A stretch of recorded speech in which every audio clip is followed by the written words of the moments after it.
This message may strike uncomfortably close because heaven wrote it with your name on it. Have you ever wondered why people look at you in shock, questioning how you could possibly know what you know? Have you noticed the way their faces change when your words slice through the surface and land directly on the truth they were hiding? And deep down, have you felt that this accuracy was never yours alone, but something greater flowing through you? It is because the Lord Himself has sharpened your discernment. He placed His fire in your spirit, opening your eyes where others remain blind, and tuning your ear to whispers no one else could hear. What others call intuition is the divine gift that sets you apart, an inheritance given only to the chosen. And now, as God's chosen one, you are walking proof that heaven's wisdom is not a theory, but a weapon. You will not only speak truth, you will embody it. You will continue to confound the proud, expose deception, and illuminate paths for those who thought darkness was their only map. Type 777 inches, the comments if this word resonates with your spirit. And to every soul who has poured love and support into this ministry, even through super thanks, I thank you from the depths of my heart. You are fueling the spread of a message bigger than us both. But this is just the beginning. What comes next will reveal why your accuracy terrifies them the most. God's chosen ones. How did you know all along? Their shock at your pinpoint accuracy.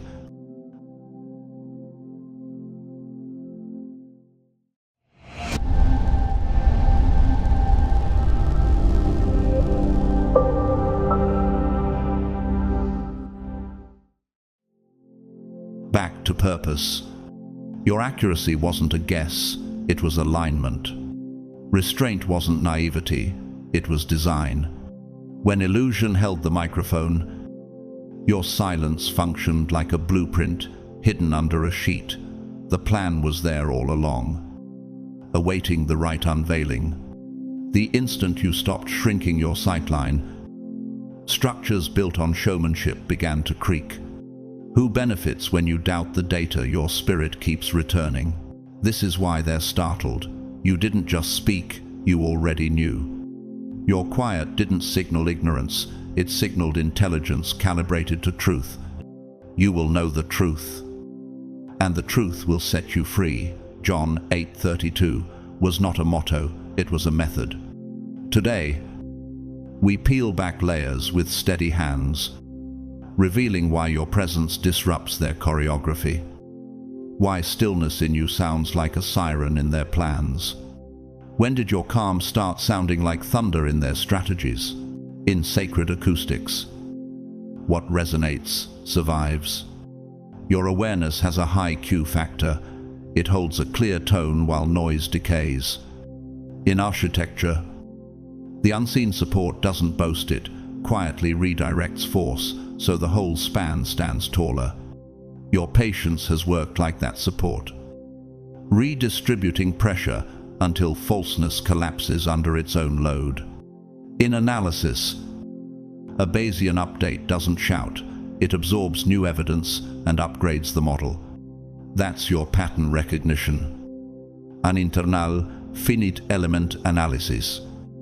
Testing stress, points of rooms and narratives before others sense strain. Test the spirits. 1 John 4:1 isn't paranoia, it's quality control. Meet Kojo, a city bus driver who reads intersections like symphonies of motion. Years behind the wheel taught him micro-signals, a shoulder angle, the twitch of a brake light, the way rain changes driver confidence. One night, his body registered a discrepancy, a pedestrian at the curb with posture that said hesitation, not certainty. Kojo eased a heartbeat earlier than protocol, and a life crossed safely. He later said, "Roots teach the road, silence teaches the timing." That same intelligence lives in you. What patterns repeat whenever you choose patience over performance? From the realm of revered minds, neuroscientist Santiago Ramon y Cajal wrote, "Every man can be the sculptor of his own brain." He wasn't praising bravado, he was championing disciplined attention. You have sculpted attention in the secret place.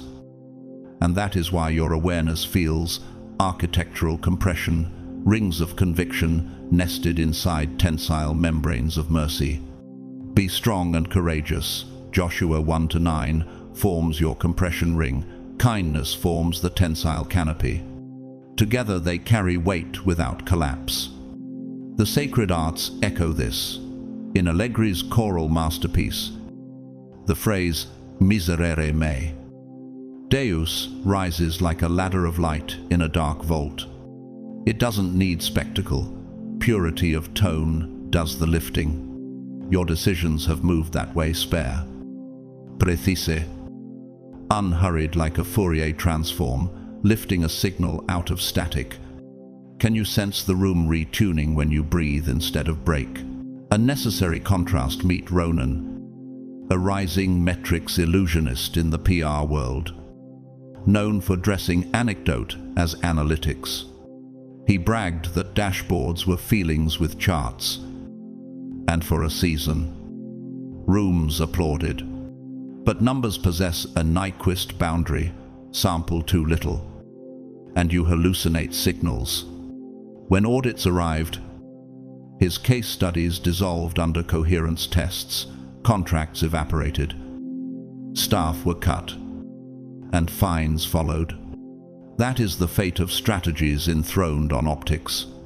Meanwhile, you practiced entrainment, syncing decision-making to timeless rhythms, and optics couldn't compete with outcomes. If God is for us, who can be against us? Romans 8:31 isn't bluster, it's an anchor when spectacles fall. You were entrusted with awareness for a reason. The universe doesn't hand a compass to those who refuse true north. It entrusts it to observers who can hold silence without losing edge. Watchers who can stand in the pocket while the field reshapes. Your stillness became a warning, not because you threatened harm, but because your signal made counterfeits audible. In cognitive science, the salience network flags what truly matters while noise fades. Your metacognitive checkpoints have been catching counterfeits long before microphones shifted. Guard your heart, Proverbs 4:23, is the governance protocol under all of it. Here's the revelation under the revelation. Your so-called hunches were calibrated interoception, a trained sensitivity to internal and external shifts. Your awareness became a shield, your patience a blade, your precision the quiet architect of unmasking. Behold, I am with you always, stays unspoken in the background of your courage. And the results speak aloud. This is not about vengeance, it's about daylight. It's the switch that silences projectors and cuts silhouettes down to size. And there's more than theory. Lan, a street vendor who learned prices and people by sunrise, can detect a counterfeit bill by texture alone. She says, truth leaves a temperature. You carry that temperature into rooms, doors that should not open swing, offers that should dazzle, feel suddenly dull. That's not arrogance, it's calibration. When your spirit says no, it's because the waveform is off phase. When your spirit says yes, it's because the coherence length holds. Be strong and courageous. Joshua 1-9 repeats here like a drumbeat under your steps.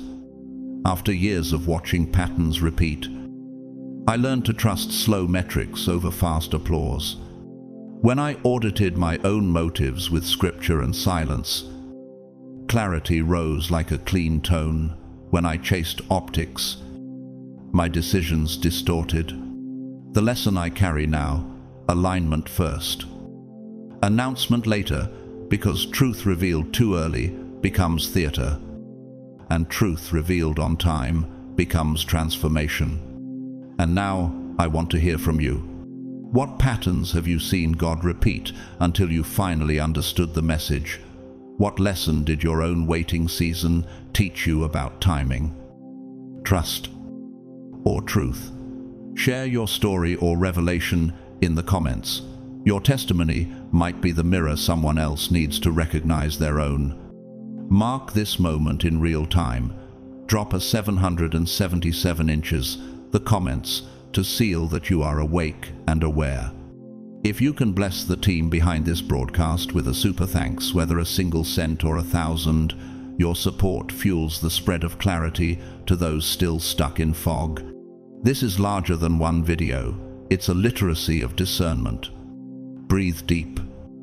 Chosen one. The next section won't merely offer information, it will function as confirmation. Rise. Carry the lamp you've guarded. Speak with the precision you honed in silence. Move like a cathedral built for weight. Like a signal too clear to counterfeit. Make decisions that match your knowing. Choose calm over chaos. Alignment over performance. Reality over theater. You were never guessing, you were knowing. Walk forward as proof. Back to first principles. You didn't decode anyone. You lit what was already trembling behind their smiles. A mirror that refuses to flatter terrifies performers. And that's exactly what your presence became. Chosen one. You weren't rummaging for secrets or hunched over 1,000 clues. You were simply there. And the room's disguises slipped like stage makeup under bright house lights. There is nothing concealed that will not be disclosed. Luke 12:2 isn't a slogan, it's the law your timeline runs on. When your awareness stepped forward, their camouflage fell backward. They tried to rename your clarity to soothe themselves, superstition, strongness, unnatural.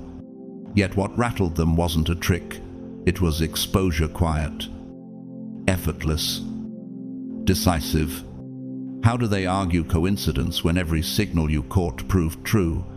How do they blame guesswork when accuracy cuts through alibis like a surgeon's scalpel? Everything exposed by the light becomes visible. Ephesians 5:13 explains their panic better than any excuse they rehearsed. You never needed to sift through their trash or police their phones or beg for a confession. Your attentiveness worked like a steady lantern, the eye that flickered, the pause that curdled with intent. The compliment sugared to carry poison, you registered all of it without strain. Was it magic or a well-tuned instrument designed to hear what others mute? By their fruits you will recognize them, Matthew 7:20 turns that instrument into doctrine. You didn't memorize personal quirks. You recognized patterns, masks you'd seen on many faces in many rooms. That's why familiarity rose in your stomach before they dealt their first card. To them, the feeling is fear. To you, it's normal. Step on a loose plank and you sense the creak before any sound arrives. They keep replaying your silence like an unsolved riddle, scanning interactions for a giveaway that never existed. Here's the line they dread. It wasn't their slip that told you, it was your clarity that told on them. Nothing in all creation is hidden from his sight. Hebrews 4:13. When you align with that sight, pretense has nowhere to live. They mistook grace for weakness, quiet for ignorance, patience for approval. That's why they roamed so far, talked so freely, and trusted your stillness to be compliance. Meanwhile, you were documenting calmly, precisely storing what mattered in a vault of unspoken understanding. From the realm of sacred art, in Allegri's Miserere Me, Deus, a single line climbs the ladder of light in a vaulted hush. It is spare and exact, and that is why it moves the world. Your choices have taken the same shape, minimal fuss, maximal integrity, like a pure tone that doesn't shout, yet clears the room. Do you notice how quickly environments retune when you refuse to hurry? A necessary contrast because clarity deserves a foil. Selvin, a procurement chief crowned for efficiency miracles, learned to stage metrics. Trimming process where charts danced and outsourcing risk to shadows. For a season, applause covered entropy. Then, a child safety component failed in the field. Investigations followed, contracts froze, regulators arrived, the show unraveled into recalls, penalties, and a quiet resignation. The wages of brilliance without truth collapse with collateral. You didn't need a scandal to prove your point. Your stillness had already warned of a hollow behind the facade. You will know the truth, and the truth will set you free. John 8:32 is what separated your compass from their clapping. Creation keeps teaching the same syllabus with fresh images no one expects. Fireflies sync their pulses across a dark field until an entire meadow breathes in light. That's your inner coherence drawing surroundings into rhythm. A peregrine stoops from height, not from hurry. Distance collapses by precision. And your decisions land like that. Baobab trunks store water against drought, carrying communities through hard seasons. Your reserves of prayer and study have done the same for your circle. Coral polyps build cities of limestone. Grain by grain, your slow obedience creates reefs of refuge. Sand dunes migrate under steady wind, reshaping maps by patience rather than force. Your progress has moved that way. Quiet, continental, unstoppable. They will ask, "Why didn't you tell us?" But the sentence beneath it is, "Why didn't you warn us before our choices exposed us?" Your assignment was never to save their masks. It was to witness the truth. That is why envy read like an old book in your hands. Why sweet disrespect rang loud. Why quiet sabotage lit up inside you like a flare, and why you waited.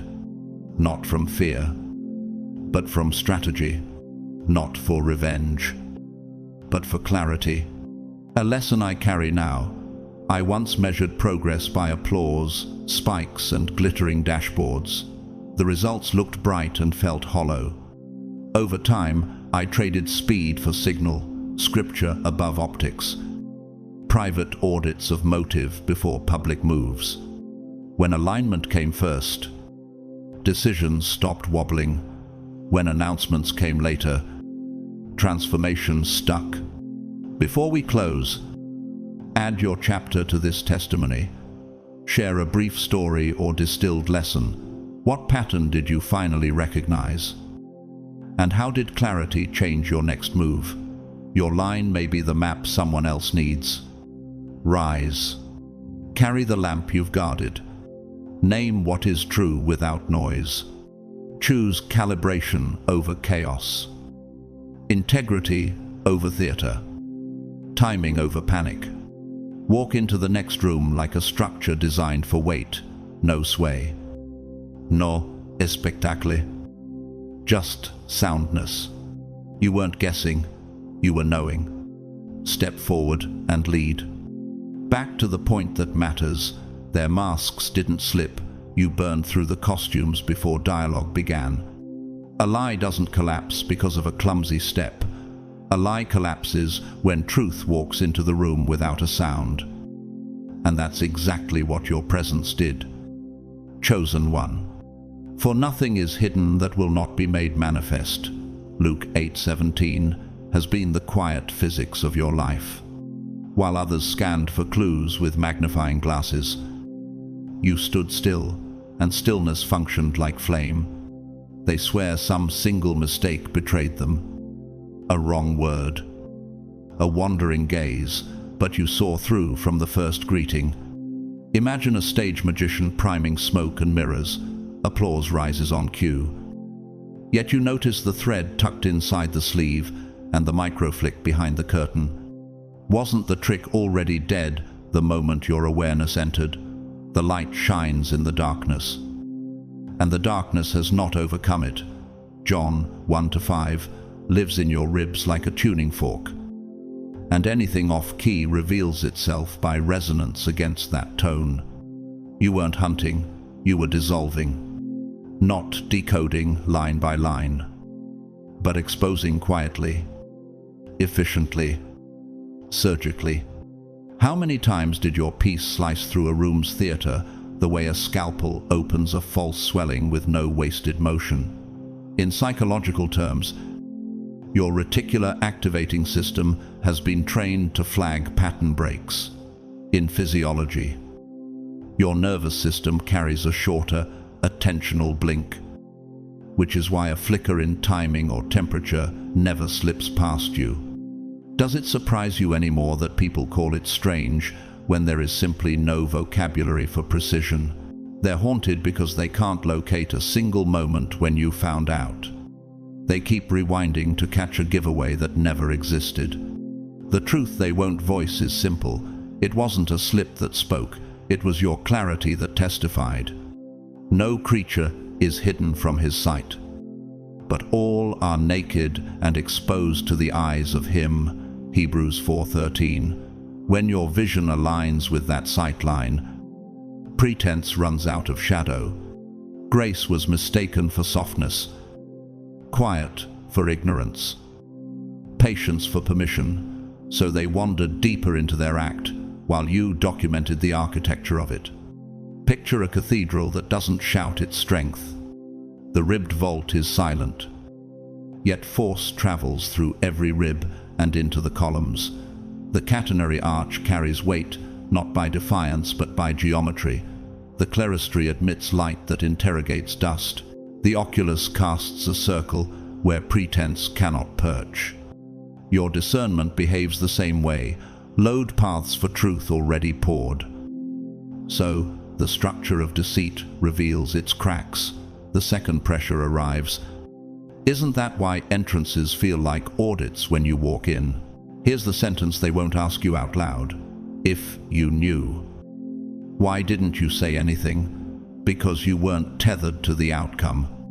You weren't nursing a fantasy of who they might become. You observed, with heart steady and hands open. The way a timekeeper watches a game's tempo shift during the quiet between plays, the interval where champions decide. In physics, call it phase space awareness. You saw not just positions but trajectories. In acoustics, call it Helmholtz resonance. Their hollow chambers rang when your frequency approached, and the note gave them away. Do you notice how quickly scripts fray when you refuse to join the rehearsal? They imagined exposure happens at the finale. You know, exposure begins at hello. From the first handshake, from the first exchange. You already knew.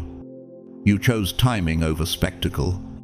In data science, this is compressed sensing, recovering the full signal from sparse observations because you understand the structure beneath the noise. In perception, it's a wavelet analysis, catching a brief, sharp change that a broad filter would miss. Your lantern didn't chase anyone, it simply moved as you moved. And footprints brightened in real time. Now let's fix a foil in the frame, because clarity deserves a contrast. Taryn introduced around startups as a culture whisperer, specialized in charm operating as control. Policies glowed on paper while attrition rose in corridors. She curated optics, staged town halls, and claimed psychological safety as a brand. Then a safety audit mapped complaint timestamps against meeting recordings and discovered systematic silencing. The aftermath? Investors withdrew. Lawsuits rippled, and the company's valuation bled out in quarters rather than years. That's the harvest of theater, decay with interest. Meanwhile, your quiet note kept ringing, true, and truth, by its own inertia, did the revealing. Scripture kept your instruments calibrated while the room spun. The spirit of a person is the lamp of the Lord, searching all the inner rooms. Proverbs 20:27. So your inner examination stayed sharper than their outer performance. Be wise as serpents and innocent as doves. Matthew 10:16 held paradox like a well-built arch, discernment as the rib, innocence as the span, and together they carried weight without fracture. When they asked, "Why didn't you warn us?" the hidden meaning was, "Why didn't you save our masks?" Your assignment was never mask maintenance, it was witness. A real-world witness from outside headlines. Matteo, a hospital porter with a memory for hallway rhythms, learned the pulse of each floor over years of night shifts. He once said, "When a corridor goes quiet the wrong way, trouble is turning the corner." One evening, the elevators hesitated. Alarms stayed silent, and the air grew heavy with the kind of hush that precedes hurry. Matteo rerouted a gurney toward the service lift moments before a code blue crowded the main hall. He wasn't clairvoyant, he was calibrated. Isn't that the same current in you rooms speaking in signatures? And your body reading the map? They re-edit timelines now, revising messages you never needed, pacing floors you never walked. But your clarity isn't vengeance, it's daylight. This is where you stop apologizing for accuracy. This is where you accept that your calm is not coldness, it's control of signal bandwidth, that your silence is not emptiness, it's a clerestory for grace, that your patience is not passivity, it's structural integrity under load. Which question stays with you as you read this? What would change if you treated your discernment as a calling instead of a quirk? Earlier in my journey, I prized speed and spectacle. Outcomes glittered and then wobbled. I began running private audits, Scripture first, silence second, counsel third, and discovered that announcements made before alignment became theater, while truth released on time became transformation. I guard that sequence now like a rule of life. Before you step away, add your line to the testimony, share a brief story or distilled lesson. What pattern did you finally recognize? And how did clarity alter your next decision? Your sentence may become someone else's map through fog. Stand up. Carry the lamp you've guarded. Name what is true without noise. Choose proportion over panic, geometry over drama, reality over rehearsal. Enter the next room like a structure engineered for weight, no sway. No spectacle, just soundness. You were not guessing, you were knowing. Walk forward and lead.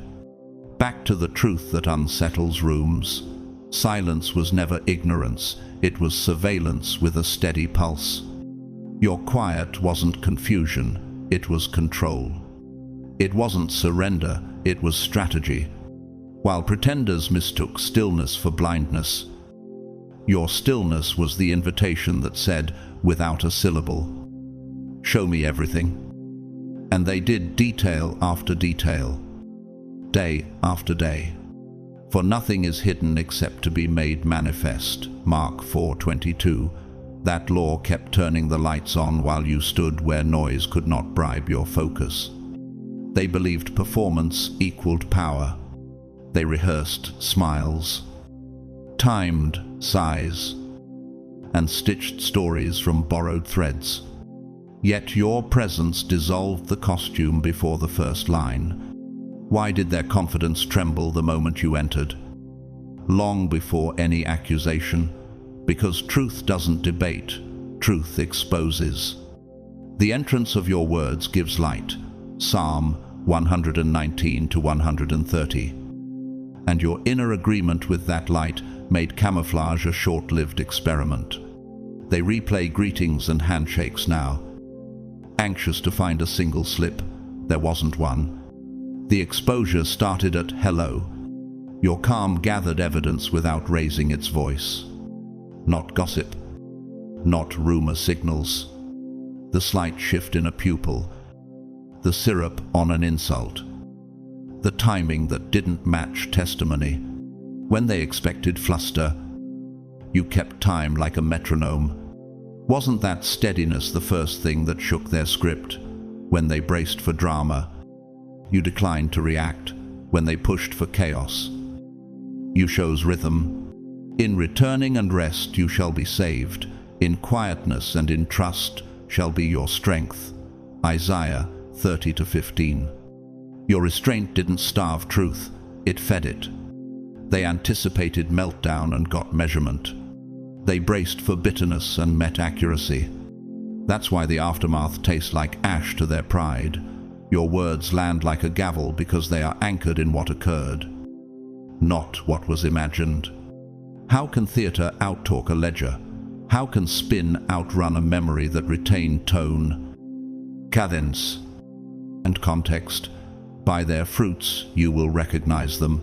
Matthew 7:16 turned your recall into a courtroom where facts, not volume, carry sentence. A brief witness from history, Corrie ten Boom, the Dutch watchmaker who hid families during the Nazi occupation, said, "Discernment is God's call to intercession, never to fault-finding." That posture explains why your precision never became cruelty. You recorded what mattered, not to scorch people, but to refuse captivity. Question for your own heart. Has your vigilance protected your path more times than it has provoked conflict? If yes, that's not paranoia, that's stewardship. Sacred art has been whispering the same thing for centuries. In Handel's Messiah, the line, "For he is like a refiner's fire," doesn't shout, it glows through the orchestra, and impurities announce themselves by melting. Your silence worked like that aria. Temperature rose, dross surfaced, and masks softened into disclosure. Do you feel how a room retunes when your peace holds steady longer than manipulation can? They'll whisper, "Why didn't you warn us?" But the sentence underneath is, "Why didn't you preserve our performance?" Your role was never to maintain props, your role was to witness truth. The spirit of a person is the lamp of the Lord, searching all the inner rooms. Proverbs 20:27. That lamp kept sweeping corners while you refused to buy tickets to a show that traded in fog. Why purchase illusions when clarity is your native currency? Here's the part to seal in your bones. Your memory isn't an accident. Your clarity isn't a glitch. This is what a mind and spirit look like when distraction loses its throne. You gave space for people to declare themselves, and they did with pride. They flashed light they thought would dazzle, unaware their own shadows were louder than their speeches. When they ask, "When did I lose control?" the truer answer is that control was never theirs, only performance. My hard-won lesson, early in my journey, I mistook speed for success. I spoke before I had alignment and mistook adrenaline for anointing. When I reversed the order, Scripture first, Psalm 139-23-24. Silence next. Counsel after decisions stopped wobbling.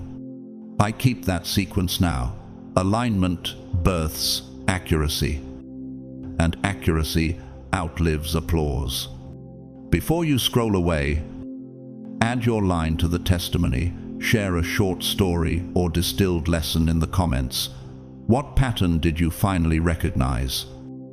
And how did clarity change your next decision?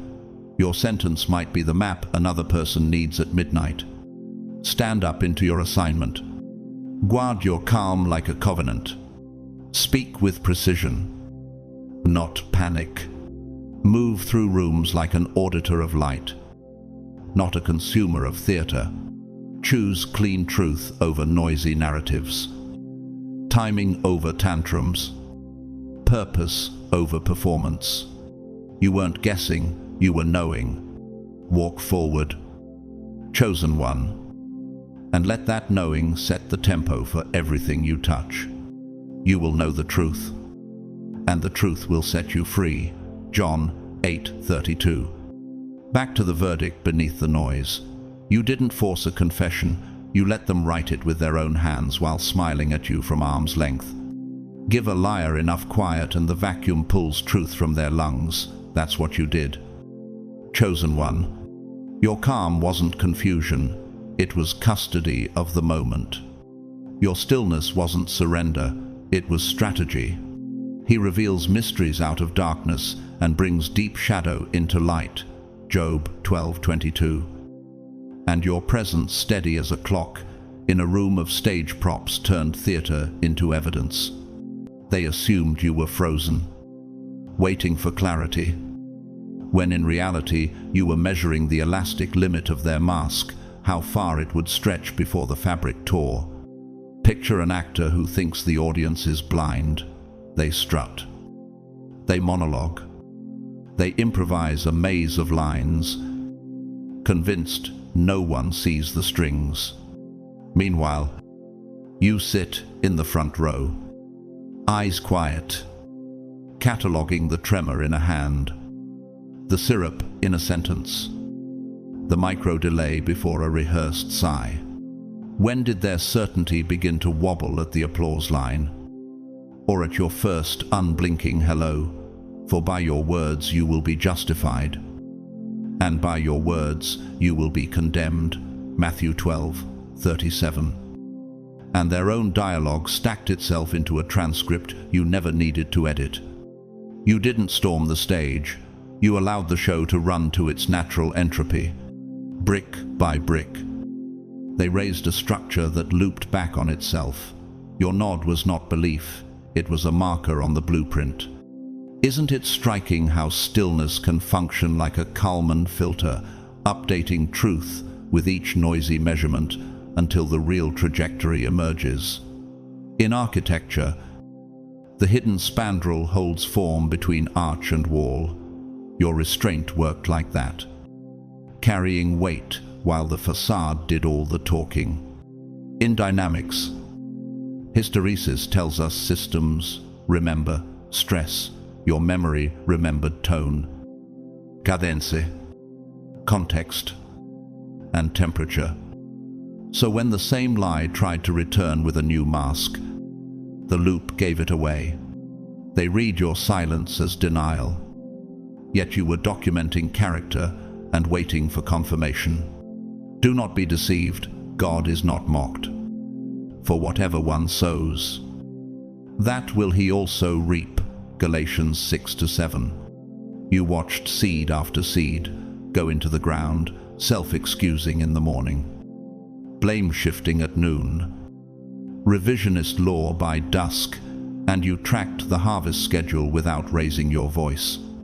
Which question tugs at you now? How much power did you reclaim the moment you stopped arguing with shadows and started measuring outcomes?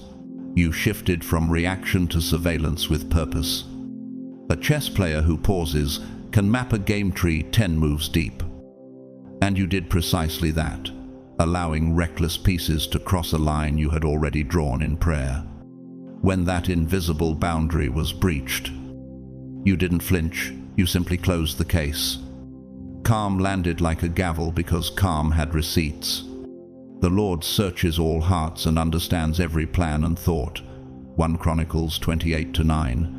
Alignment with that scrutiny is why your accuracy travels farther than their volume. From the workshop of the wise, hear Emmy Noether, the pioneering mathematician whose symmetries shaped modern physics. She showed the world that conserved quantities flow from hidden symmetries. Your discernment follows the same law. When integrity is the symmetry, peace becomes the conserved quantity. Isn't that why your composure stayed constant while their stories bled energy? In game theory, a Nash equilibrium emerges when each player's best move accounts for the others. Your best move was self-governance. You declined to subsidize their chaos. and the board reset itself. Sacred music has been humming your method for centuries. Hildegard of Bingen, Benedictine abbess and composer, wrote lines where melody rises like breath under stained glass. In O vis aeternitatis, the phrase ascends without hurry. Impurities announce themselves by failing to rise with it.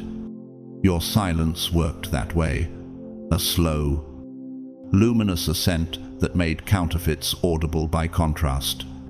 Do you feel how rooms retune when your piece refuses to sell itself for applause?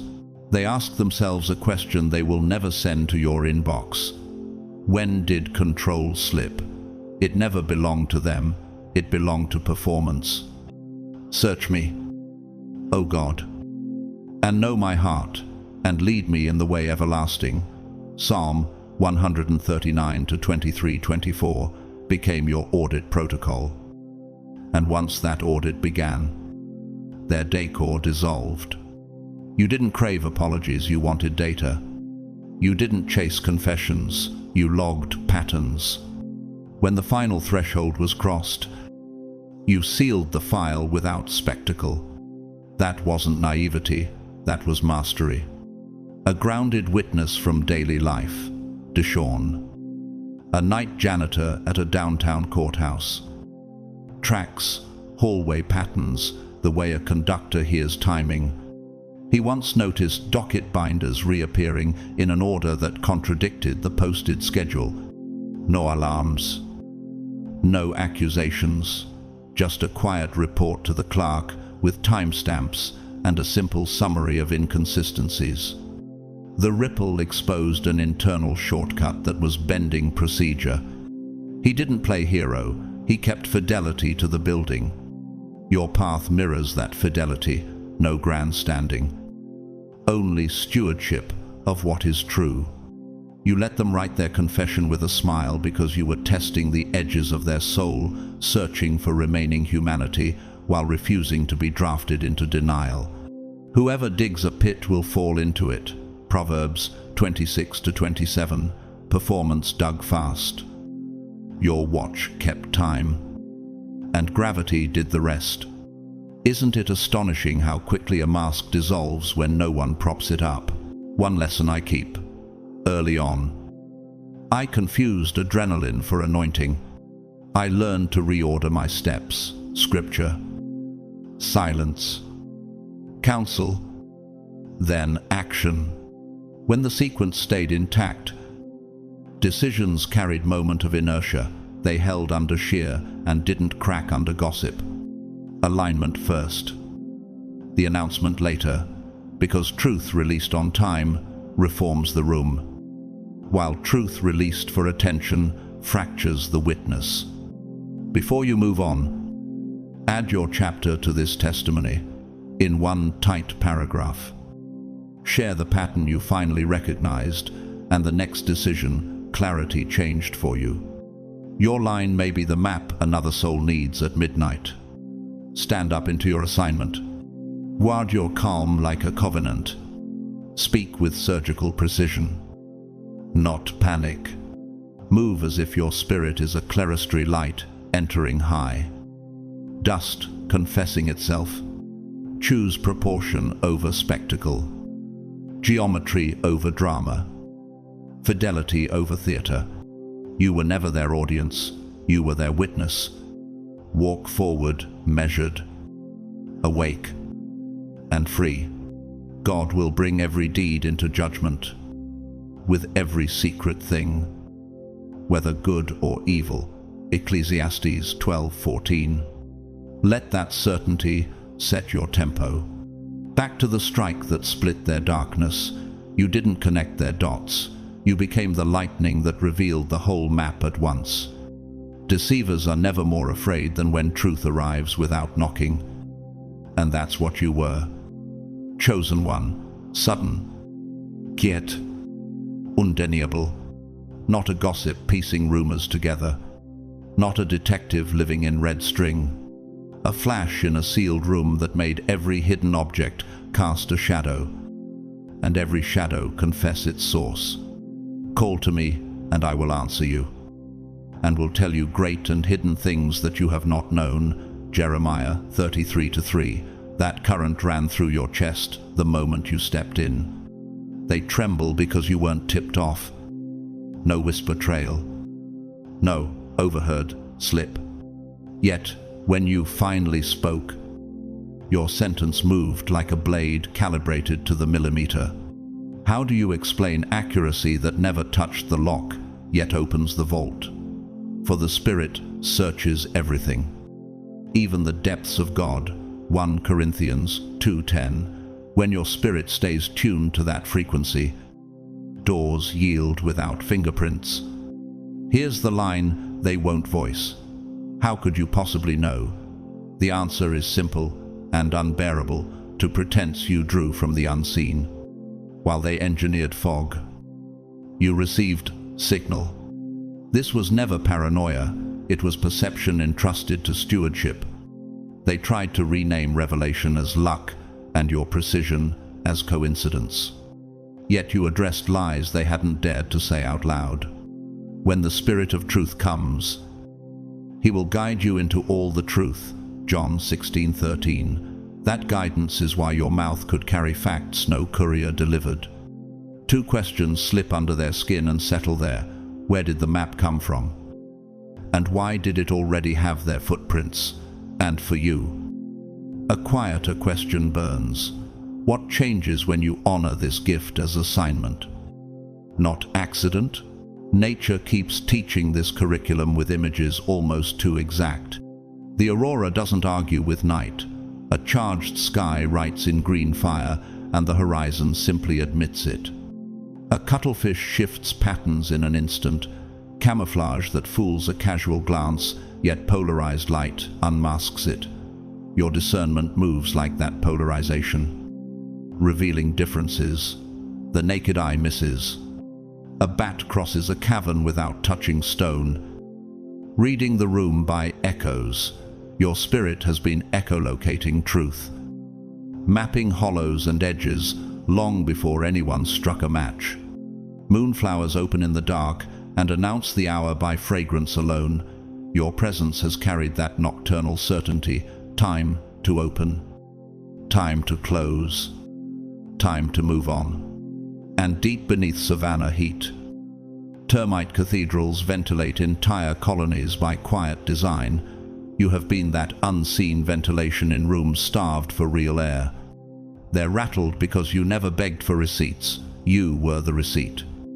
Your word is a lamp to my feet and a light to my path. Psalm 119-105. You didn't bring gossip. You brought light. And light is a ruthless auditor. Masks didn't fall at the end. They failed at hello.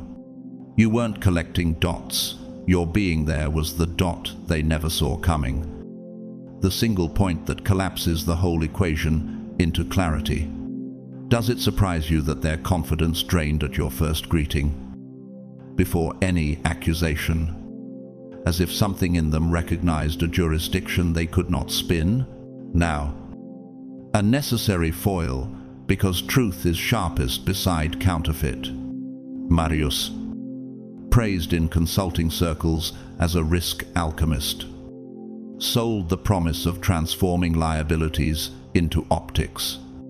He built dashboards that glowed while compliance lagged behind, then laundered mistakes through euphemism, variance, learning curve, pilot fatigue.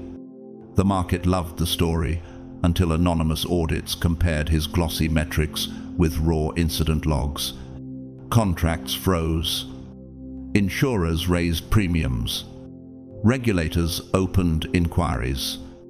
Within a quarter, his firm bled clients, and Marius resigned with a statement so polished it squeaked.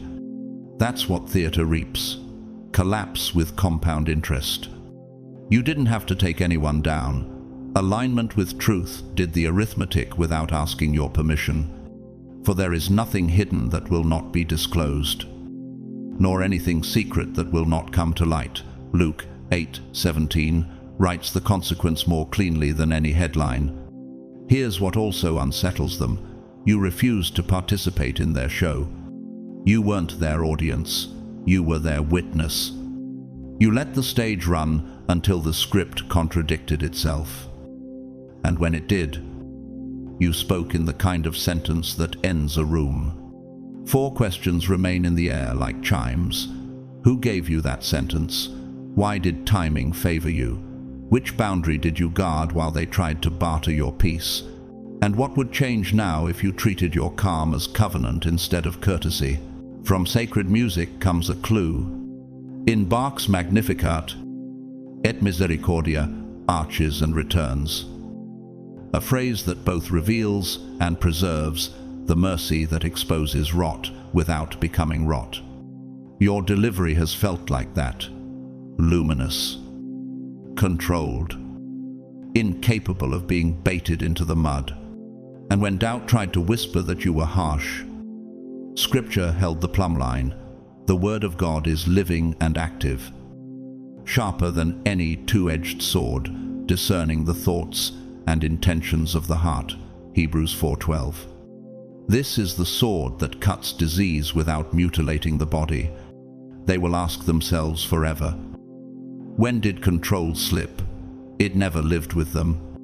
Control lived with performance, and performance evaporated under the first true wind. Meanwhile, the question that anchors you is gentler and more demanding. Will you keep honoring timing?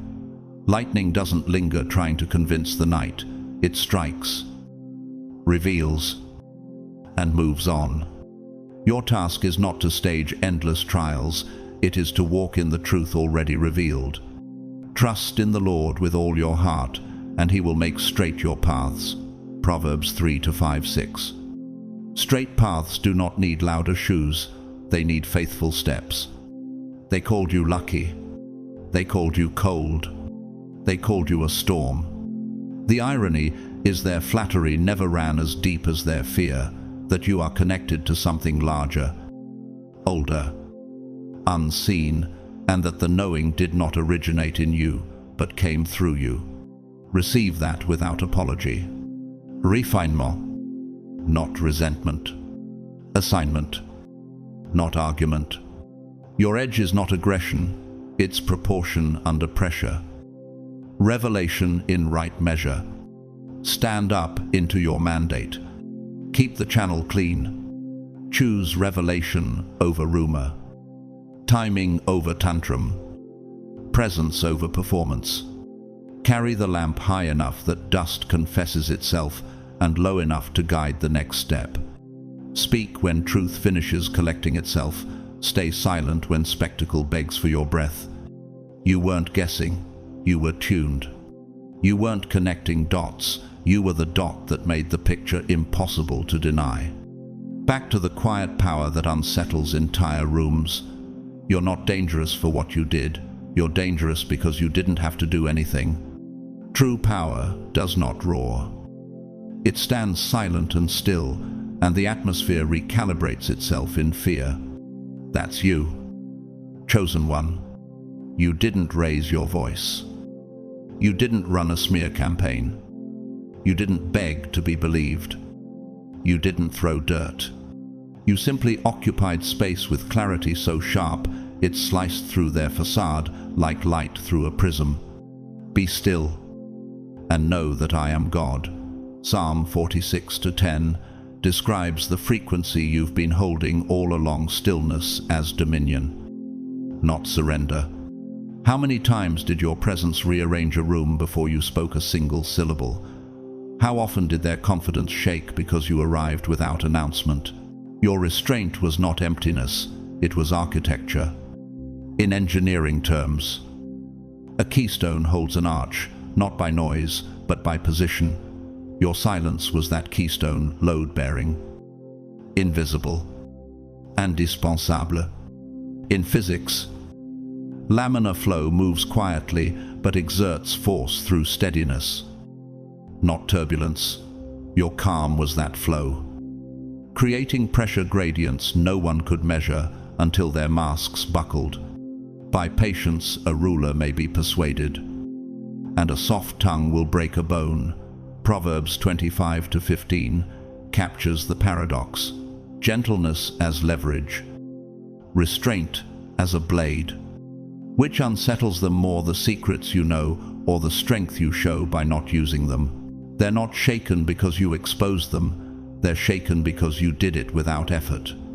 Imagine a house built entirely of glass. The owner believes it's solid brick until sunrise. You didn't kick the door down, you were the sunrise. Their secrets didn't collapse because you attacked them, they collapsed because your awareness illuminated corners they wanted to keep dark. For nothing is hidden except to be made manifest, Mark 4:22. When your consciousness aligns with that principle, walls turn transparent.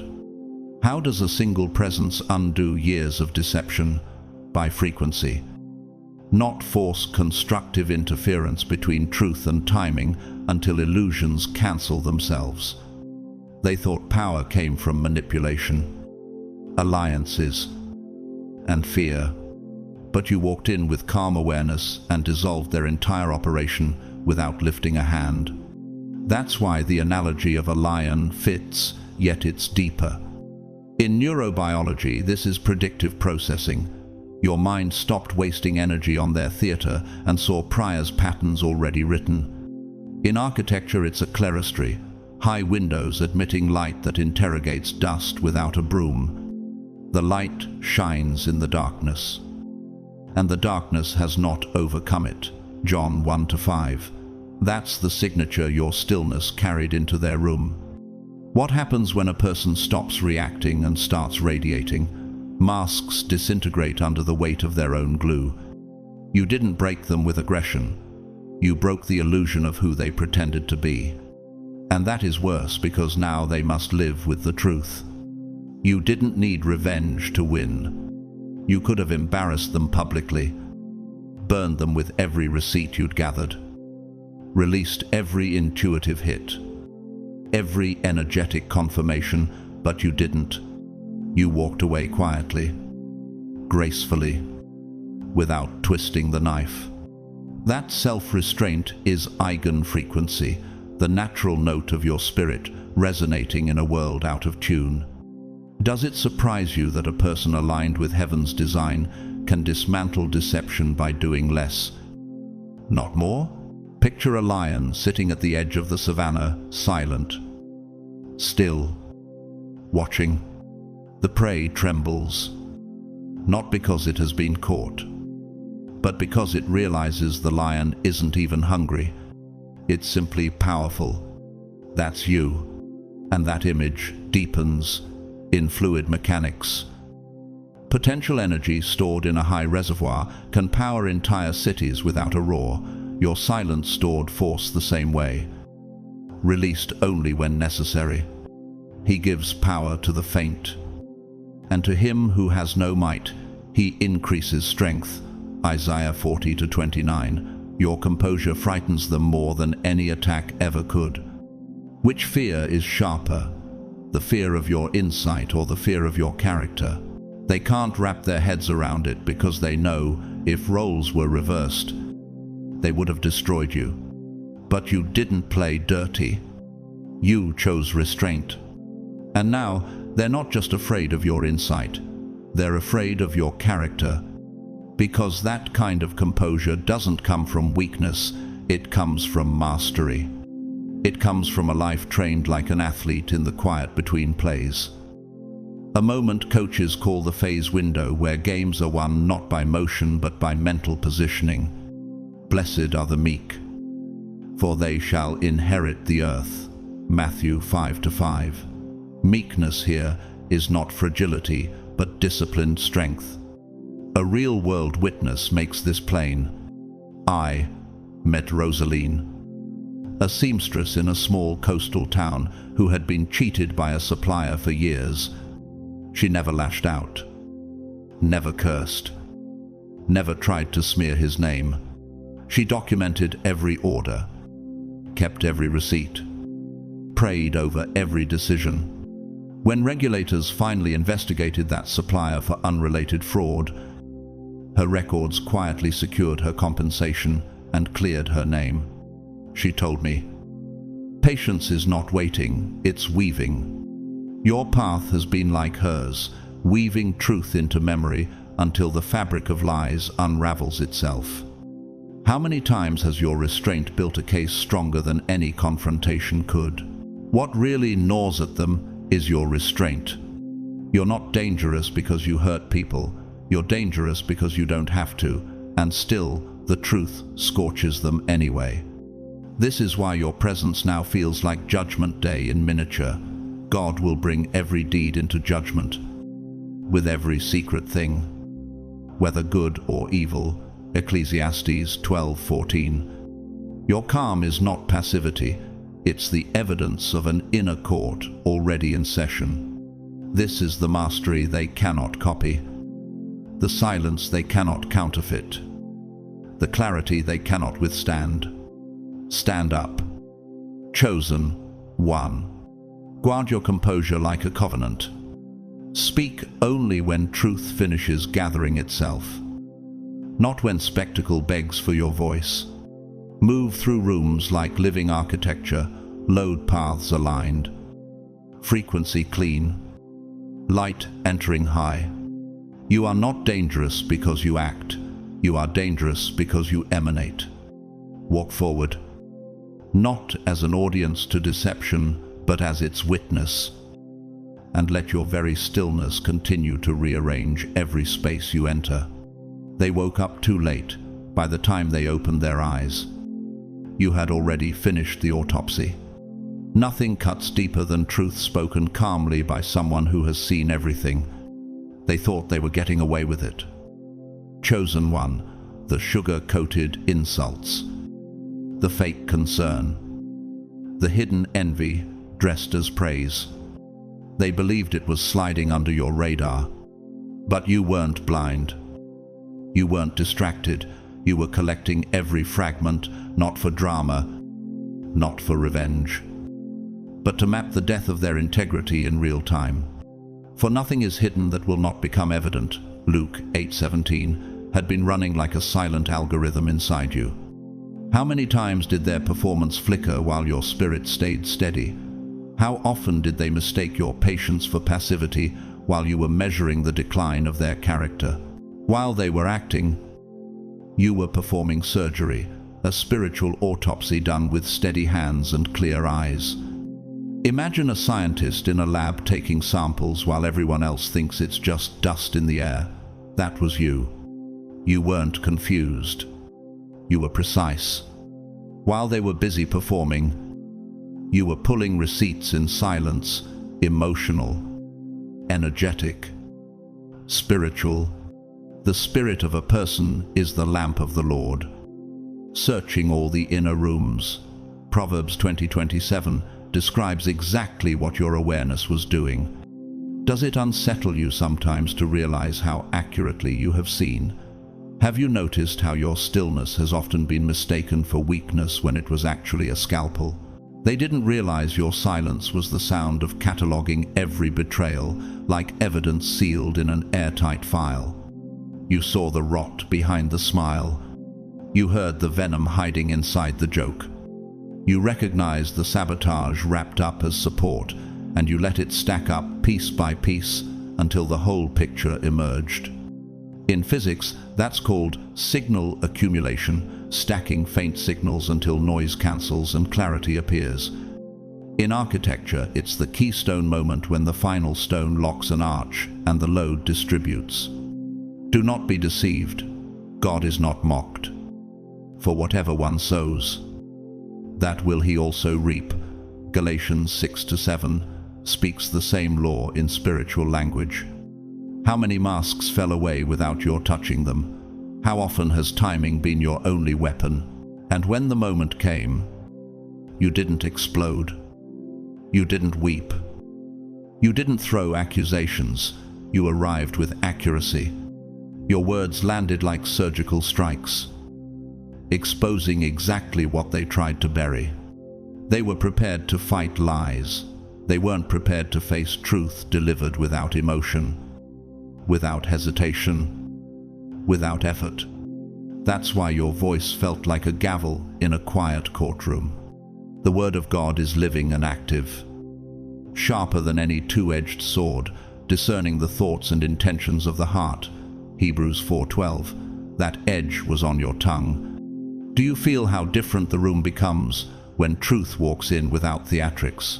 Picture a courtroom where the prosecutor walks in with one folder and no performance. Inside that folder is every crime documented, time-stamped, undeniable. That's how your clarity felt to them. They thought time erased their behavior. They thought you forgot. But your soul kept the record. And that's what haunts them now. In psychology, it's called implicit memory, the kind that records patterns without conscious effort. In faith, it's Psalm 56:8. You have kept count of my tossings, put my tears in your bottle. Are they not in your book? Heaven records what earth tries to erase. Isn't it extraordinary how restraint plus memory creates a mirror no one can break? You didn't have to twist anything. You didn't have to smear or exaggerate. You simply told the truth, cold, clean, and exact. And in that moment, they saw themselves for the first time, spiritually naked under the light. You never had to raise your voice to shine. In sacred art, Fra Angelico painted halos, not as decoration but as geometry of light, around ordinary heads, silent, steady, undeniable, in music. Avo Perz de Profundis begins with a low rumble and then climbs, voice after voice, until the silence itself becomes revelation. Your delivery felt like that minimal gesture, maximal resonance. How many more times will you let people think you're unaware while you're actually building a symphony of evidence? A real-world echo, Javier, a dock worker from a remote port, kept a small notebook of shipments after noticing discrepancies no one else cared about. He never accused, never shouted. Months later, a customs audit used his quiet records to expose a smuggling ring. He told me, I wasn't spying, I was safeguarding. Your path has mirrored his. You weren't spying, you were safeguarding. This is why your restraint terrifies more than any accusation could. Rise, chosen one. Guard your stillness like a sanctuary. Speak only when truth has finished gathering itself, not when spectacle craves your reaction. Move through rooms like living architecture, frequency clean, vaults of light opening overhead. You are not dangerous because you harm. You are dangerous because your calm dismantles illusions without lifting a hand. Walk forward with that composure and let every space you enter rearrange itself under the weight of truth. You weren't playing the game, you were the equation that made it collapse. Control isn't real power. Real power is being the one factor they cannot predict, the one constant their formulas can't contain. That's what you were. Chosen one. They had been running the same tired formula for years. Push a button. Get a reaction. Steer jealousy. Control the narrative. Play victim when cornered. It worked every time, until it collided with you. No weapon formed against you shall prosper. Isaiah 54:17 had been a hidden code running through your spirit. How many times did they push those old buttons expecting the same outcome and find only silence? How often did their rehearsed manipulations meet an immovable presence instead of a predictable response? They thought they'd mapped every move, every response, every weakness. But you weren't another number in their equation. You were the variable that broke it. In mathematics, it's called a singularity, where normal rules break down, where predictions become impossible. In theology, it's the same force that parted the Red Sea, Exodus 14:21, rewriting the natural order without permission. Imagine a gambler who's memorized every card in the deck, every shuffle, every draw, every possible hand. Then one day, a card appears that isn't in the deck. That was you. They couldn't calculate you, couldn't bait you. They couldn't make you play by rules they'd built to trap everyone else. Does it shake you sometimes to realize how different your wiring really is? Have you noticed how their certainty turns brittle in your quiet? You didn't scramble for answers. You didn't chase their attention. You didn't break under their silence. You stood still, unreadable, grounded. In physics, this is called constructive interference, when two waves meet and amplify a signal rather than cancel it.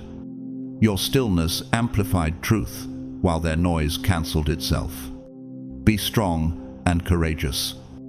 Do not be frightened, for the Lord your God is with you wherever you go. Joshua 1-9 was the undercurrent they could feel, but not name. Which frightens them more, the fact that you never reacted, or the possibility that you already knew how the game would end. They threw confusion, guilt, projection, even flattery when desperation set in. But you weren't reacting, you were discerning. Picture a chessboard they thought they owned. They're moving pawns, setting traps, smiling smugly. Meanwhile, you're sitting back, not even touching the pieces, just watching the entire board dissolve in your mind. You didn't outplay them. You dismantled the game itself. This is predictive processing in cognitive science, your mind modeling outcomes before moves are made. In faith, it echoes Jesus' warning in Matthew 10:16. Be wise as serpents and innocent as doves. Can you feel how your refusal to engage became its own form of strategy? They couldn't figure out why you weren't chasing closure or seeking approval. They couldn't find the moment they lost control because they never had it. That blank stare they mocked wasn't detachment. It was analysis. You gathering spiritual intelligence in real time, reading intent behind their lines, hearing the frequency behind their noise. In architecture, it's like a cathedral dome holding weight through balance rather than beams, a silent, invisible mastery. For the Lord sees not as man sees. Man looks on the outward appearance, but the Lord looks on the heart. 1 Samuel 16-7, and your perception mirrored that same seeing. How many traps crumbled because you never stepped into them? How often has your calm turned their tactics to dust? To make it vivid, think of Victor, known among his peers as the Rainmaker, for the way he manipulated charity boards to funnel funds. His power came from patterns: provoke, retreat, promise, betray. Then he met a quiet auditor who refused to play. No outbursts, no gossip, just steady questions, steady light. Within a year his empire imploded, not through accusation, but through exposure of his own signatures. That is the consequence of facing someone who isn't playing but measuring. Your journey carried the same energy, no smear campaign. Just a clean record and a silent dismantling of the game. By the time they realized the game was up, you were already gone, emotionally detached, spiritually aligned, unbothered. They didn't lose because they played wrong. They lost because they never understood you weren't playing. You were watching, patient, and they performed right into their own defeat. The Lord will fight for you. You need only to be still. Exodus 14:14 was your operating principle. And now you stand at the edge of that battlefield untouched. Not because you hid, but because you refused to be drawn into their theater. Rise, chosen one. Keep refusing the games. Let your very presence be the unseen variable that ends cycles built on manipulation. Walk like living architecture, Load paths clean. Signals pure. Timing aligned. You're not dangerous because you act. You're transformative because you don't have to. Carry that mastery into the next room and watch illusions collapse before they touch you. Your silence wasn't surrender. It was the trap being set. Calm isn't weakness. Calm is the sound of a mind building the answer before the question is even asked. That was you. Chosen one. While they were busy poking, prodding, baiting, testing, every button to make you break your stillness wasn't a blank screen. It was the code running underneath. The Lord will fight for you. You have only to be still. Exodus 14:14 became the operating system of your spirit. How many times did they mistake your pause for paralysis while you were already framing the final outcome? How often has your restraint been misread as surrender while it was actually preparation? Every glance, every micro-expression, every subtle shift in their voice was being logged and processed in real time. They thought you were frozen. You were plotting. They thought you were confused. You were calculating. In physics, this is a phase transition, the still point where liquid becomes solid. Silent but unstoppable. In architecture, it's a load-bearing arch under tension. Quiet, yet carrying massive weight. Be on your guard. Stand firm in the faith. Be courageous. Be strong. 1 Corinthians 16:13 echoed through your inner temple. Do you realize how many traps collapsed before they were sprung because you refused to move too soon? Imagine a grandmaster staring at a chessboard while their opponent smirks, believing they're winning because the grandmaster hasn't moved yet. But in that stillness, the entire match has already been played out in the master's head. That was you. They didn't realize the pause wasn't hesitation. It was you seeing 5 moves ahead. In cognitive science, this is predictive modeling, the brain simulating future states before any action. In the Gospels, Jesus embodies this when, knowing their thoughts, he answers before they ask, Luke 6-8. How often have you been accused of coldness when in truth you were simply 3 moves ahead? They believed if they could rile you up, spark emotion, force you into chaos, you'd lose control. But you never did. You held your ground. Eyes steady. Voice even. In that steadiness you gained something far more dangerous than revenge. Clarity. You weren't reacting. You were strategizing. This is what athletes call the still moment between plays, when a game slows down for those who know how to win. The meek shall obtain fresh joy in the Lord. Isaiah 29-19 speaks of this paradox: quietness generating unstoppable momentum. What would happen if you began to see your calm as a force rather than a flaw? Picture a sniper in the hills while the target celebrates on the street, thinking they're untouchable. That's how your silence felt to them: invisible, patient, inevitable. Their attempts to destabilize you only fed your knowledge, and that knowledge became your weapon. In biology, this is signal transduction, each stimulus feeding an unseen response cascade. In art, it's like Giotto's frescoes, calm faces in sacred scenes, hiding entire universes of narrative. He reveals deep and hidden things. He knows what is in the darkness. Daniel 2:22 matches the texture of your awareness. How many times have you realized later that their chaos was just data you were storing? Now they're horrified because the truth has landed. The game was over before it even began. Their moves were data. Their words were confessions. Every tactic they tried only tightened the net. You were weaving quietly around them.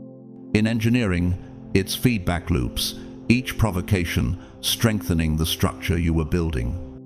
A real-world echo of this is found in Lydia, a retired train conductor from a mountain town who kept detailed records of every schedule manipulation she witnessed without protest.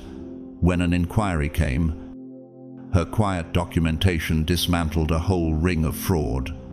She said, "Stillness is not waiting. It's gathering. Your path carried the same power. Your quiet wasn't empty. It was full of power. It was a signal you were always in control, always several moves ahead, always deciding when and how to act. That mastery, the ability to dismantle them without a single outburst, is what leaves them stunned. They expected drama. They got precision. They expected noise. They got the silent dismantling of their entire plan. You didn't just survive their tactics. Chosen one, you ended them deliberately, elegantly, with a calm that spoke louder than any scream ever could. In returning and rest, you shall be saved. In quietness and in trust shall be your strength.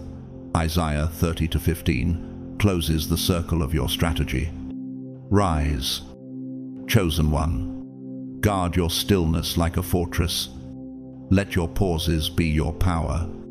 Move through rooms like living architecture, frequency tuned, vision extended, timing sovereign.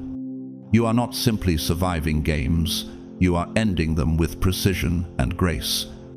Step forward now with that composure and watch illusions collapse before your unshaken presence. You weren't their curse, you were the glass they couldn't stop staring into. Light doesn't attack darkness, it simply reveals what has been hiding there all along. That's what you were. Chosen one. They walked into your life expecting another easy mark, same charm, same mind games, same formula. They thought they'd bend you, bait you, use you like they'd used everyone else. For everyone who does wicked things hates the light and does not come to the light, lest his work should be exposed. John 3:20 has always been a silent script playing under such encounters. How many times did you feel them tremble, not because of what you said, but because of what your stillness reflected? How often did your simple presence push their shadows to the surface without a word? You weren't playing offense or defense, you simply stood there in your truth. And that alone cracked their mask because your presence didn't attack them, it reflected them. Every lie they spun, every false persona they wore, every ego-driven move they tried, it all bounced back like a spiritual echo they couldn't escape. In physics, that's called resonance feedback, a vibration amplified until the structure holding it shatters. In scripture, it's mirrored in Proverbs 26:27. Whoever digs a pit will fall into it, and a stone will come back on him who starts it rolling. Does it unsettle you at times to realize you don't have to confront someone for their own echo to dismantle them? They're only now realizing it wasn't you who cursed them. You didn't hex them. You didn't plot revenge. You didn't have to. The implosion they're experiencing is their own reflection catching up with them. Imagine a thief walking past a shop window at night, thinking no one sees, then catching their own reflection mid-crime. That's what being around you did. In architecture, it's like a glass dome over a sacred space, silent, weightless, yet reflecting everything beneath. God will bring to light what is hidden in darkness and will expose the motives of the heart. 1 Corinthians 4-5 states the principle you've been embodying. How many times have you watched someone collapse under the weight of their own image?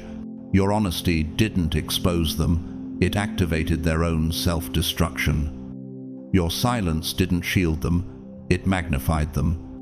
They're angry now, not because you did something, but because you did nothing and it still unraveled everything. In psychology, this is the mirror neuron effect, the way one nervous system reflects another's state without permission. In music, it's captured in the soaring, Lux Aeterna from Fore's Requiem, where the choir sings of eternal light while shadows melt. The light shines in the darkness, and the darkness has not overcome it. John 1-5 underscores why your presence feels both comforting and devastating. Have you noticed how your stillness becomes a lens through which their real selves emerge? You didn't raise your voice. You didn't plead your case. You didn't stoop to their level. You stood in your light. And that light burned them not because you meant it to, but because they were covered in shadows they hadn't dealt with. Picture a mirror so clear it shows every flaw, every scar, every trace of deception. You were that mirror, not the villain, not the attacker, but the reflection. In theology, this is like Nathan confronting David. You are the man, 2 Samuel 12-7. Not with a sword, but with a story that forced self-recognition. How many people have you quietly held the mirror for? Knowing they might break before they bend, they can't stop thinking about you, not out of love, not even hate, but because standing near you forced them to face the parts of themselves they've spent years avoiding. In nature, it's like the still surface of a high mountain lake. Any disturbance sends back a perfect inversion, leaving no place to hide. A real-world echo of this truth comes from Mateo, humble street muralist in Buenos Aires, who told me that painting faces of the forgotten on city walls made corrupt officials squirm. I didn't accuse them, he said. I showed them.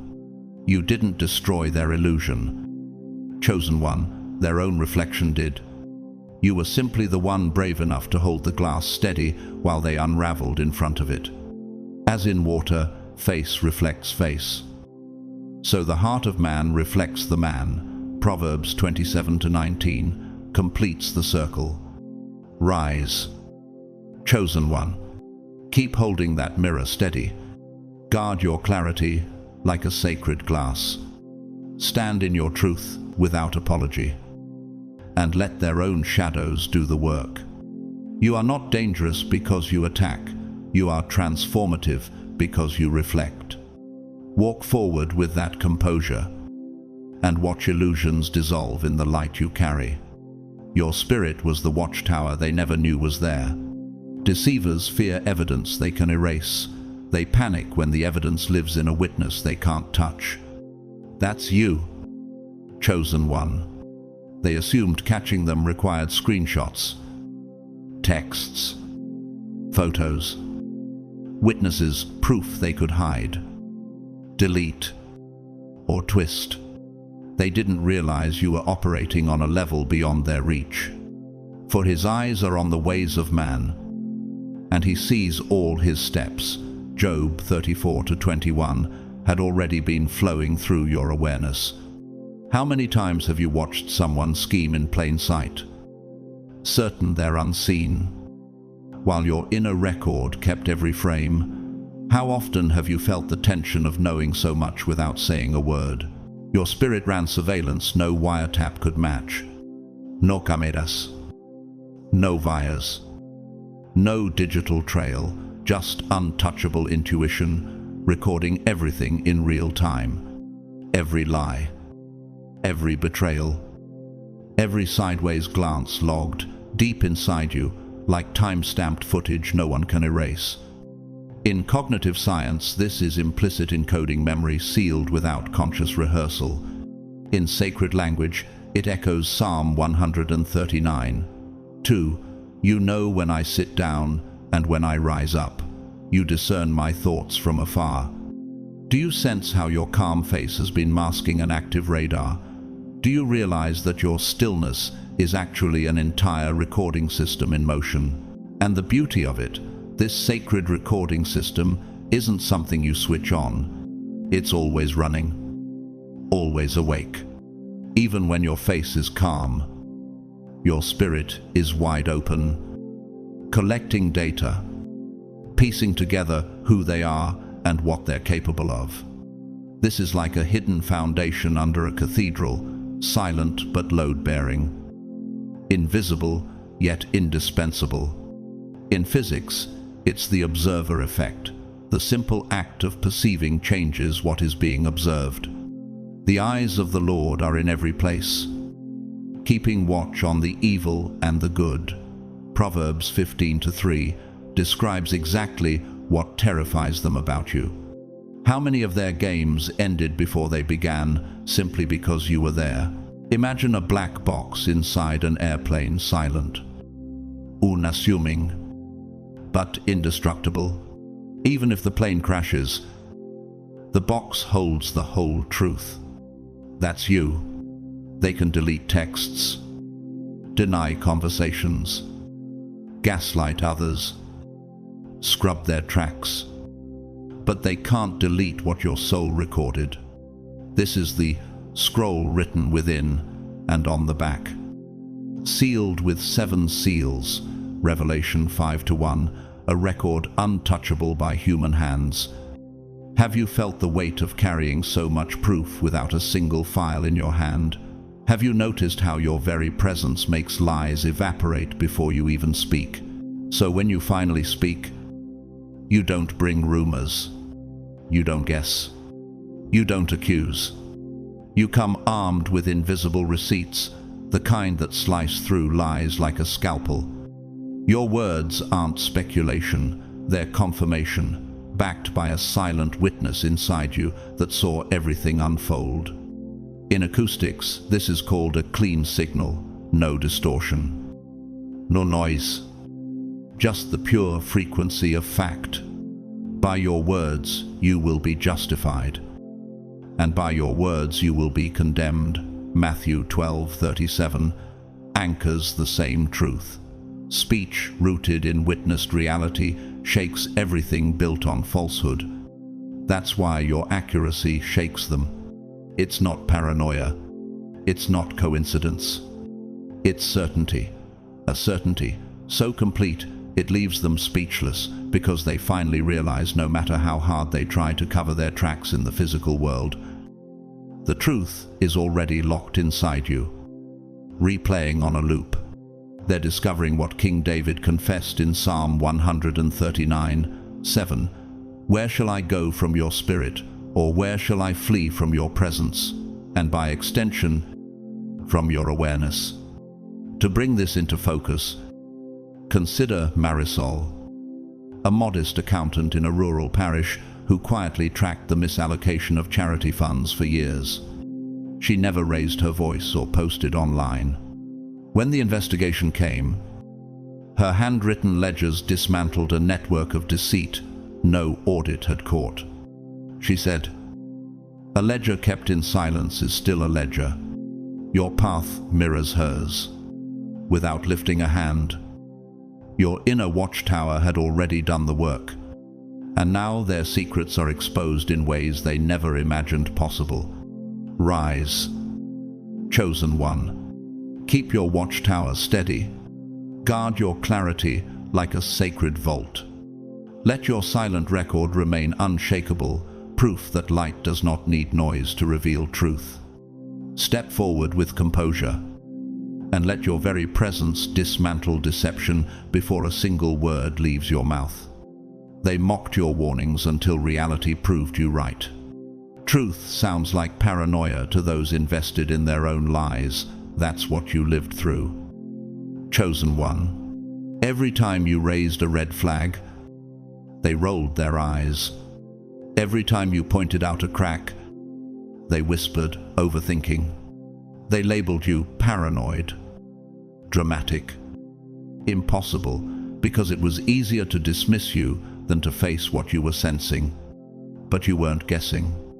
You weren't stirring drama. You were tuned to a frequency they couldn't hear. Surely the sovereign Lord does nothing without revealing his plan to his servants. The prophets, Amos 3-7, had been a current running under your life. How many times did their laughter echo in your ears while your heart trembled with certainty? How often did you stand alone knowing the truth before it surfaced? Imagine a radio picking up a storm alert before the clouds even formed that was you. You weren't predicting random chaos. You were feeling the inevitable truth moving toward the surface. In physics, this is phase detection, sensing a shift before it breaks into visible form. In architecture, it's like a stress test on a hidden beam. Cracks whisper long before they split. Watch and pray so that you will not fall into temptation. Matthew 26-41 embodies the vigilance you carried. Does it surprise you now to see how many warnings you gave were not panic but precision? They called it paranoia because they couldn't see it yet. But you stayed steady. You weren't seeking their approval. You knew what you knew. Your words weren't threats. They were warnings from a place beyond their comprehension. While they laughed, the timeline unfolded exactly as you sensed it would. In sacred art, the prophet Jeremiah painted with lament before judgment fell. Your warnings carried that same echo. The prudent sees danger and hides himself, but the simple go on and suffer for it. Proverbs 27-12 underlines the pattern you were living. How many times did you hide in plain sight because you saw what others refused to see? And now, as the pieces fall into place, they're scrambling to catch up. Horrified by how precise you were without ever seeing their private moves. They can't explain it. They thought you had inside information. They thought someone was feeding you secrets. The answer is simpler and scarier. You weren't working from their limited perspective. You were aligned with a current they don't even believe in. This is predictive resonance, your nervous system attuned to inevitability. When he, the Spirit of Truth, comes, he will guide you into all the truth. John 16:13 is the promise you've been living. Do you feel how your accuracy now terrifies them more than any accusation could? Picture a lighthouse beam cutting through fog, steady, consistent, unbothered whether anyone believes it's there. That was you. Their disbelief didn't shake you because you weren't speaking from fear or fantasy, you were speaking from certainty. In orchestral music, it's like Bruckner's Te Deum. A single theme rising, again and again, no matter how loud the brass tries to drown it. The light shines in the darkness, and the darkness has not overcome it. John 1-5 gives language to your stance. How many nights did you wonder if your clarity was a curse, only to watch it become the map everyone now clings to? Their disbelief has turned to panic. The same things they mocked are now the things they can't escape. You're not paranoid. You're not guessing. You're not psychic. You're clear. That clarity, the kind that proves itself over time, is what they're most afraid of, because it reveals they were never in control of the truth. In the real world, this mirrors the story of Anais, a quiet logistics officer in a humanitarian mission who repeatedly flagged structural flaws in supply chains, mocked for months. She watched every prediction unfold, and when the audit came, her handwritten warnings became the blueprint for reform. She told me, I wasn't shouting. I was steady. By think to hand, rise. Chosen one, guard your clarity like a covenant. Speak when truth has finished ripening, not when mockery invites you to doubt yourself. Move through spaces like living architecture, load paths aligned, frequencies tuned to inevitability. You are not dangerous because you predict. You are powerful because you perceive. Walk forward with that composure and let their disbelief dissolve in the light you carry. You weren't looking for the truth. You were the spotlight they couldn't escape. Truth doesn't chase, it stands still, and everything false trips over itself trying to get away. That was you. Chosen one. They assumed you were snooping, digging, trying to collect dirt. They mistook your stillness for curiosity. Yet, for there is nothing hidden that will not be disclosed, and nothing concealed that will not be known or brought out into the open, Luke 8:17, was alive inside you. Does it astonish you now to remember how often you said nothing and yet watched masks crumble on their own? Truth doesn't need to hunt. Truth just is. It exists like gravity, silent but irresistible, invisible yet undeniable. And when it's present, everything false either steps into the light or crumbles trying to hide. Your presence wasn't a search party, it was a spotlight. You didn't have to accuse, interrogate, or pry. You simply stood in your alignment, and their facades started to crack on their own. You are the light of the world. A city on a hill cannot be hidden, Matthew 5:14 echoed through your stillness. How many nights did you wonder whether standing firm in your light was enough, only to watch their pretenses collapse? Imagine walking into a dimly lit room with a mirror-polished floor. The moment the lights flick on, every spill, every stain, every hidden flaw becomes visible. That's what your energy did to them. They hadn't prepared for someone who wasn't tangled in their web.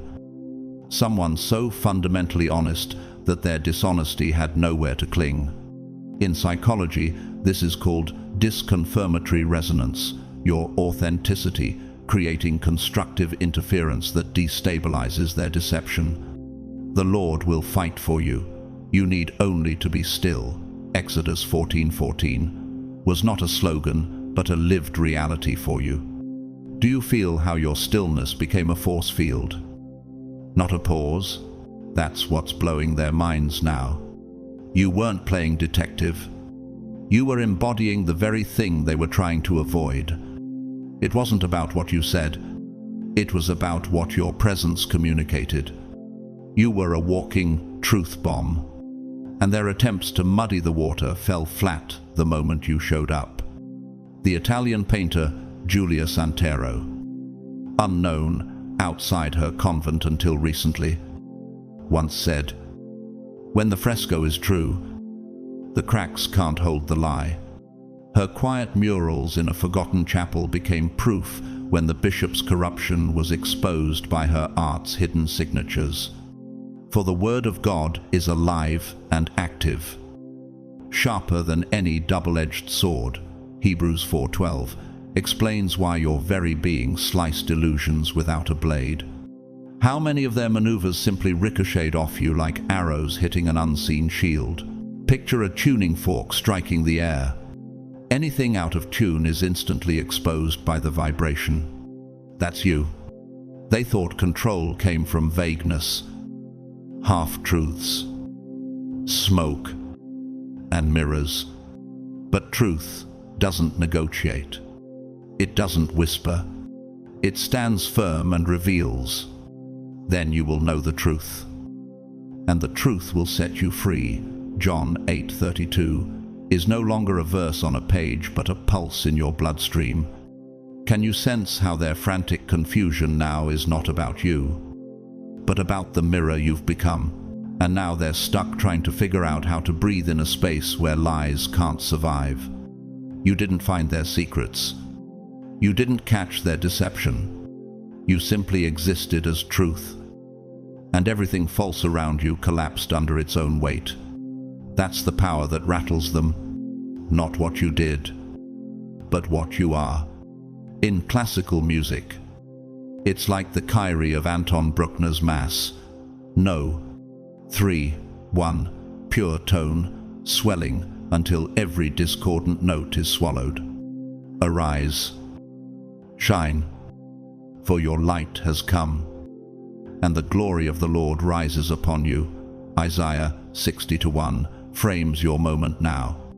Rise, chosen one, guard your light. You are not hunting, you are revealing. Stand in that clarity like an immovable pillar in a heavenly cathedral. Walk forward, knowing your presence alone can end entire charades. This is your confirmation. You were never the seeker, you were the signal. Now, Hold the glass steady and let them unravel in front of it. They didn't dread what you knew. They dreaded what you could detonate. Secrets rot quietly until the day someone walks in holding the match, for nothing is secret that shall not be made manifest. Luke 8:17, and that someone was you. Chosen one. They weren't trembling because you merely held information. They were trembling because you embodied the possibility of revelation. It's one thing to bury secrets deep under layers of lies. But it's an entirely different terror to know someone walks around carrying the power to unspool every single thread. How many times did you feel their gaze, scanning you for weakness, and wonder if your very restraint was louder than any speech? Your presence alone unsettled the fragile world they built with manipulation and half-truths. You weren't just an observer. You were a walking disruption, a quiet earthquake, a frequency that made their illusions lose phase coherence. Therefore, whatever you have said in the dark will be heard in the light. Luke 12:3 was the quiet code written across your spirit. They mistook your calm for blindness. But your calm was the architecture of heaven. Like a load-bearing arch, unseen yet holding up the entire dome. Do you recognize how your silence, like the still air before a storm, carried a weight they could not name? Every step you took cracked the foundation they relied on to keep control. What gnaws at them the most is that you don't even have to speak to cause chaos.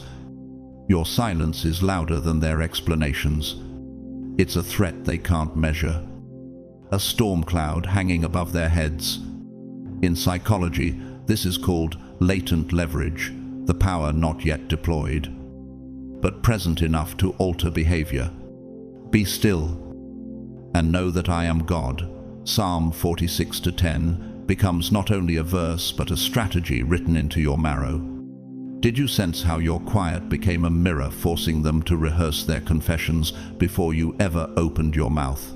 They watch you, scanning for slip-ups, desperate for a sign that you'll expose them.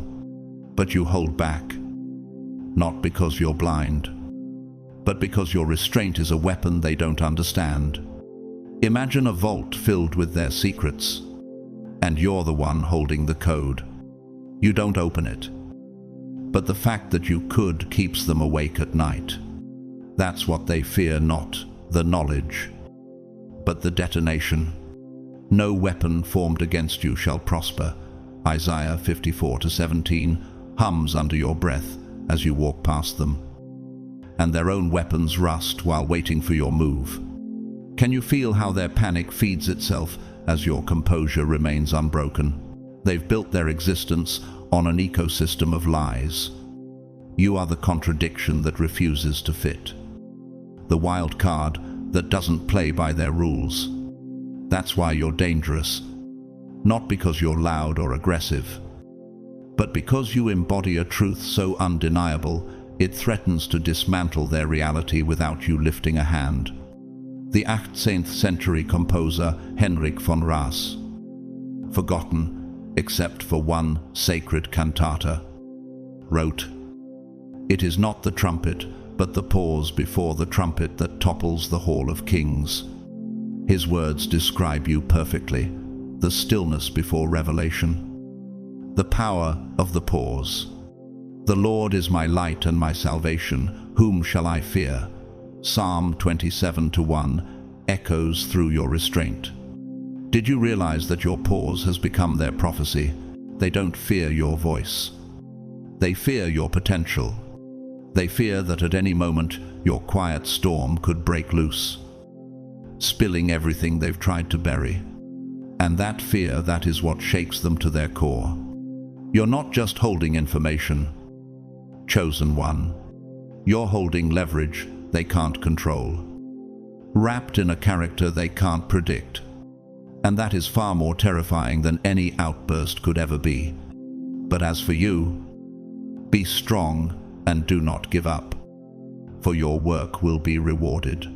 2 Chronicles 15:7 whispers into your awareness as you stand steady, Rise, chosen one. Guard your light, your calm, your accuracy. Your presence has been their undoing from the start. Do not shrink back from it.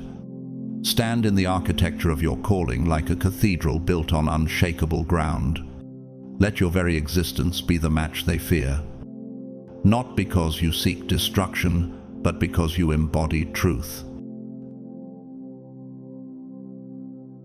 There comes a moment, chosen one, when silence speaks louder than thunder, when every intuition that once felt like a burden finally proves itself divine.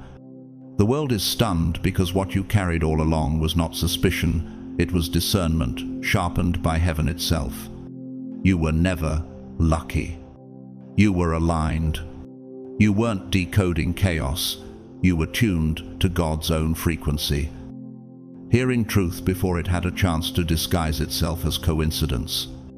And now the very people who doubted you, dismissed you, mocked your insight, find themselves replaying every moment, wondering, how did you know? What they cannot grasp is that spiritual awareness doesn't come from studying behavior, it comes from walking closely with the source of light. When your heart stays anchored in God, the fog around deception clears on its own. You didn't stalk shadows, you stood still, and light revealed them. Your accuracy was not born of control, but of surrender. When you stopped chasing answers and simply abided in divine stillness, heaven handed you clarity no human logic could produce. The Spirit of truth will guide you into all truth, John 16:13, and it did. For years, they mistook your calm for ignorance, your quiet for weakness, your distance for detachment.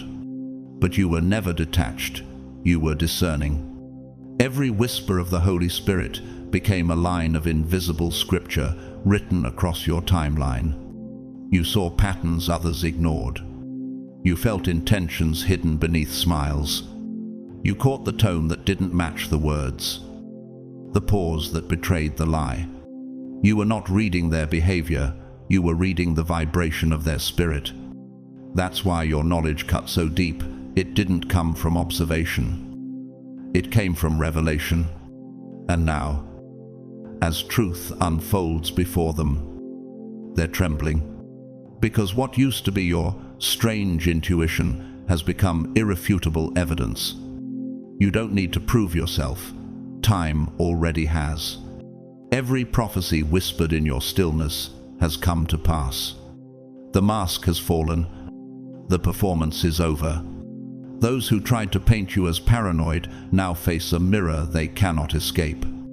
And while they rewrite history to comfort their pride, heaven continues to confirm your knowing was never coincidence. It was calling. Perhaps this is where your soul pauses to breathe, to remember that vindication was never the goal, clarity was. God didn't gift you this accuracy to shame others, but to sharpen your own obedience. Every revelation carried a lesson. Not all things revealed should be spoken, and not all things known should be fought.